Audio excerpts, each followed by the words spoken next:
Assalamualaikum warahmatullahi wabarakatuh. Kami dari kelompok 3 ingin menyampaikan materi tentang bab 4, yaitu mengenai Sumpah Pemuda dan Jati Diri Keindonesiaan.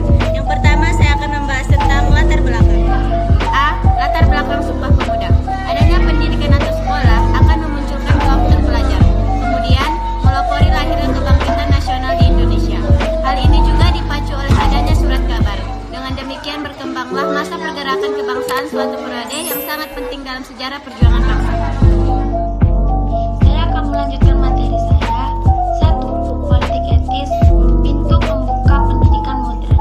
Politik etis adalah suatu pemikiran yang menyatakan bahwa pemerintah kolonial memegang tanggung jawab moral bagi kesejahteraan bumi putra.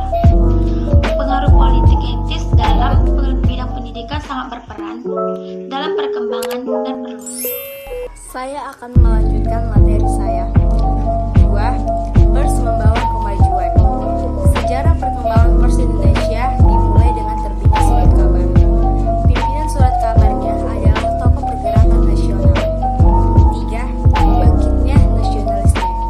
Faktor mendorong munculnya pergerakan nasional dari dalam yaitu derita terus-menerus akibat penjajahan dan lahirnya golongan terpelajar. Saya akan melanjutkan materi saya. B. Sumpah Pemuda Tonggak Persatuan dan Kesatuan. 1. Federasi dan Front Kulit Sawah Matang. Tahun 1926, Hatta dengan tegas menyatakan perlunya blok nasional diciptakan guna menggabungkan berbagai organisasi pergerakan dalam menghadapi penjajahan. Tujuan pembentukannya adalah menghindari segala perselisihan di antara anggotanya. 2. Cita-cita persatuan. Setelah membaca majalah Indonesia Merdeka, akhirnya mereka mufakat untuk menyelenggarakan rapat besar pemuda di Jakarta tanggal 30 April sampai 2 Mei 1926. 3. Satu Nusa, Satu Bangsa, Satu Bahasa.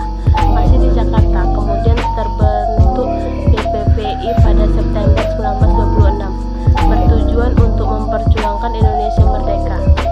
4. Nilai-nilai penting Sumpah Pemuda.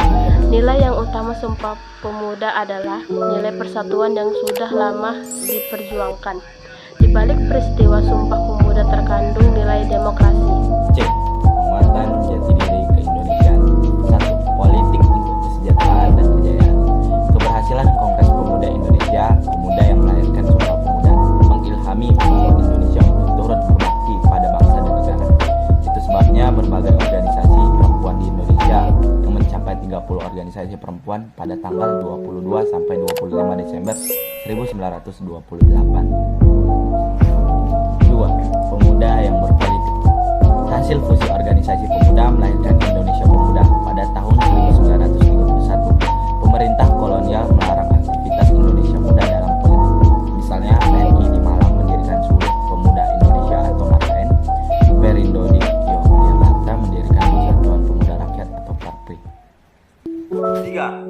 Nasionalisme yang revolusioner. Kepemimpinan dan cita-cita I.R. Soekarno dalam hal mencapai Indonesia Merdeka sangat mengelora dan cenderung radikal. Untuk mencapai cita-cita tersebut, I.R. Soekarno awalnya berjuang melalui PNI. Akibatnya, I.R. Soekarno bersama pemimpin PNI lainnya yaitu 4.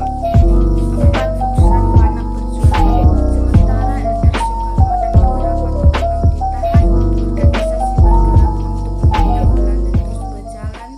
Pada 15 Juni 1936, terjadilah keciduan dalam sidang putusan. 5. Tamatnya kemahajaraan Belanda. Ratusan tahun sudah Belanda membangun kemahajaraan